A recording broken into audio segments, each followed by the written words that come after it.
भारत माता की जय श्री राम नरेंद्र मोदी गारी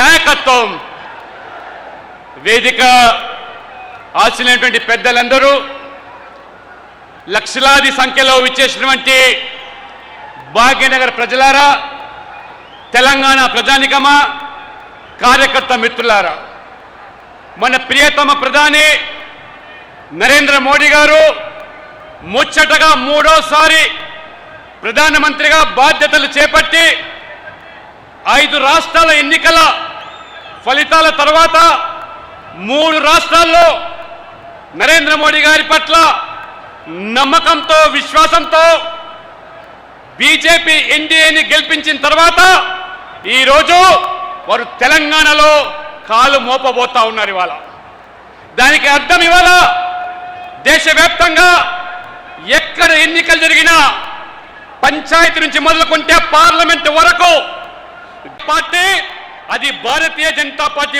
మాత్రమే అని ఇవాళ బెంగాల్ గెలిచాము, అస్సాం గెలిచాము, పుదుచ్చేరిలో గెలిచాము. వై నాట్ తెలంగాణ అనే ఆలోచనతో పిలుపుతో ఇవాళ మోదీ గారు ఈ హైదరాబాదు భాగ్యనగరంలో అడుగు పెడతా ఉన్నారు. ఇవాళ మోదీ గారి యొక్క అభివృద్ధి ఎజెండా, మోదీ గారి మంత్రం అంతా కూడా వారు అభివృద్ధి మంత్రమే. మోదీ గారి పట్ల ఉన్న నమ్మకము, విశ్వాసమే ఇవాళ వారిని గెలిపిస్తా ఉన్నది. ఇవాళ గతంలో మనం చూసాం, ఈ రాష్ట్రాన్ని 10 సంవత్సరాలు పాలించినటువంటి బీఆర్ఎస్ ఏ రకంగా ఈ తెలంగాణను దోచుకున్నదో, ప్రజలు మార్పు కోసం కాంగ్రెస్కి అవకాశం ఇస్తే పెనం నుంచి పొయ్యిలో పడ్డట్టుగా ఇద్దరు కూడా కాంగ్రెస్ బీఆర్ఎస్ తోడు దొంగలు మాత్రమే. ఇవాళ గతంలో యూపీఏలో కాంగ్రెస్ బీఆర్ఎస్ కలిసి ఈ దేశాన్ని పాలించారు. ఈ రాష్ట్రంలో 2 పార్టీలు కలిసి పాలన కొనసాగించాయి. కానీ తెలంగాణకి ఇచ్చింది ఏమిటి? ఈ 2 పార్టీలు తెలంగాణ చిప్ప చేతికిస్తే ఇవాళ నరేంద్ర మోడీ గారు చాలా స్పష్టంగా ఒక రైల్వేకు మాత్రమే ఉమ్మడి ఆంధ్రప్రదేశ్కు 886 కోట్లు ఆనాడు కాంగ్రెస్ బీఆర్ఎస్ కలిసి ఇస్తే ఇవాళ నరేంద్ర మోడీ గారు కేవలం ఆంధ్రప్రదేశ్కి మాత్రమే 10,000 కోట్లు రైల్వే అభివృద్ధి కోసం ఇచ్చాడు. తెలంగాణ కోసము దాదాపు 5,500 కోట్లు ఇచ్చారంటే నక్కకు నాగలోకి అనుకున్న తేడా. అందుకనే ఇవాళ మోడీ గ్యారంటీ తెలంగాణ అభివృద్ధి, మోడీ గ్యారంటీ అంటే తెలంగాణ అభివృద్ధి. తెలంగాణ అభివృద్ధి కోరుకునేటువంటి ప్రతి వ్యక్తి కూడా మాతో కలిసి రండి. తెలంగాణలో మోదీతో కలిసి వస్తే అభివృద్ధి ఏమిటో చూపిస్తాం, అవినీతి పారదోలుతాం.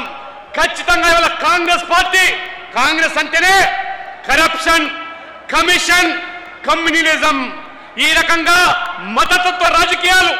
ఇవాళ కాంగ్రెస్ పార్టీ తెలంగాణలో కూడా ఒక వర్గం వారి కొమ్ము కాస్తూ ఏ రకంగా ఇవాళ సమాజంలో ఉన్నటువంటి 50% పైగా ఉన్న బీసీలలో ఇవాళ ముస్లింలను చేర్చి ఇవాళ బీసీల యొక్క పొట్ట కొడతా ఉంటే, ఏ రకంగా ఖర్గే నుంచి మొదలుకుంటే ఇవాళ మొసలి కన్నీరు గార్చే మీరు ఎస్సీ ఎస్టీ బీసీల పట్ల ఒకసారి ఆలోచన చేయండి.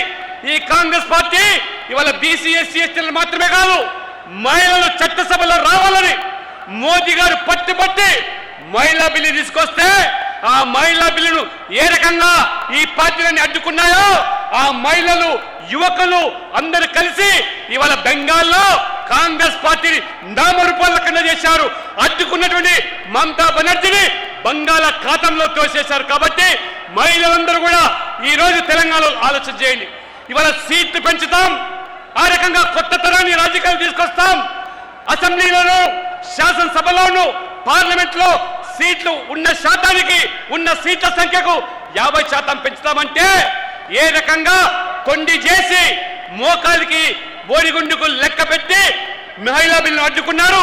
సీట్ల సంఖ్య పెరగకుండా కుట్రలు పడుతున్నారు. ఇవాళ తెలంగాణలో సీట్లు పెరిగితే మహిళలు మాత్రమే కాదు, ఎస్సీ ఎస్టీలు కూడా రాజకీయంగా చట్టసభలో అడుగుపెట్టడానికి అవకాశం ఉంది.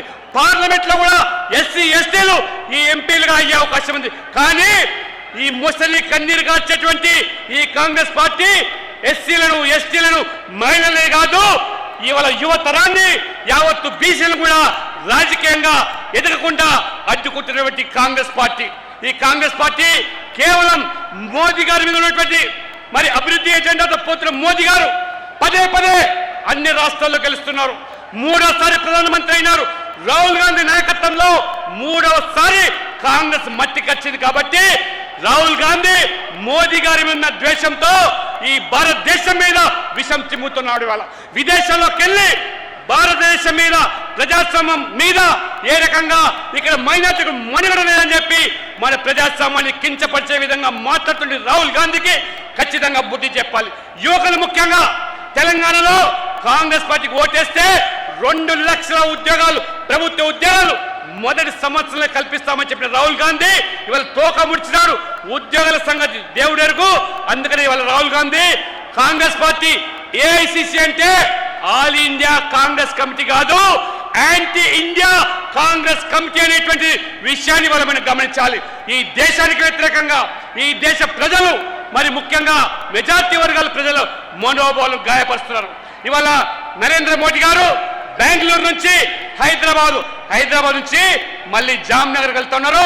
75 సంవత్సరాల ఆ రోజు ఏదైతే ఆ రోజు మొఘలులు గజనీలు మన దేవాలయాలను ధ్వంసం చేస్తే, సోమనాథ్ మందిరాన్ని ధ్వంసం చేస్తే దాన్ని పునరుద్ధరింపజేసి ఇవాళ ఒక వైభవాన్ని తీసుకొచ్చినటువంటి ఇవాళ నరేంద్ర మోడీ గారు అయితే ఆనాడు అదే నెహ్రూ గారు ఈ సోమనాథ్ మందిర నిర్మాణానికి అడ్డుపడ్డ వ్యక్తి. అదే రకంగా డాక్టర్ రాజేంద్ర ప్రసాద్ రాష్ట్రపతిగా కె మున్షి గారు ఆ ఆలయానికి వెళ్తే తప్పు పట్టినటువంటి నెహ్రూ గారు అయితే ఆ నెహ్రూ మన్మడి వల్ల రాహుల్ గాంధీ కూడా ఇవాళ రాముడు జన్మించినటువంటి అయోధ్యలో రామ మందిర నిర్మాణం చేస్తే మోదీ గారు దాన్ని కూడా అడ్డుకుంటారు. కాబట్టి వీళ్ళ మొత్తం అంతా కూడా ఈ నెహ్రూ కుటుంబం కాంగ్రెస్ పార్టీ హిందువుల పట్ల హిందువుల మనోభావాలను గాయపరిచే విధంగా వ్యవహరిస్తుంది. కాబట్టి తెలంగాణ ప్రజలు దయచేసి అభివృద్ధి కావాలన్నా, మెజార్టీ ప్రజలకు రక్షణ కావాలన్నా ఇవాళ కాంగ్రెస్ ప్లస్ బీఆర్ఎస్ అంటే ఇవాళ ఎంఐఎం పార్టీ మాత్రమే. కాంగ్రెస్ బీఆర్ఎస్ వేరు కాదు. ఇద్దరు తోడు దొంగలే, ఇద్దరు అవినీతి పరులే ఈ రాష్ట్రాన్ని భ్రష్టుపరిచారు.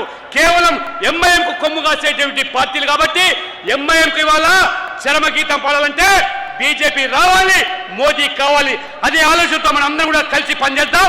తెలంగాణ ప్రజల ఆలోచనకు ఆకాంక్షలకు అనుగుణంగా బీజేపీని అధికారంలో తీసుకొస్తాం, రామరాజ్యం తీసుకొస్తాం, మోదీ తరహా పాలన తీసుకొస్తామని చెప్పి కోరుకుంటూ దేశం కోసం మోదీ, దేశం కోసం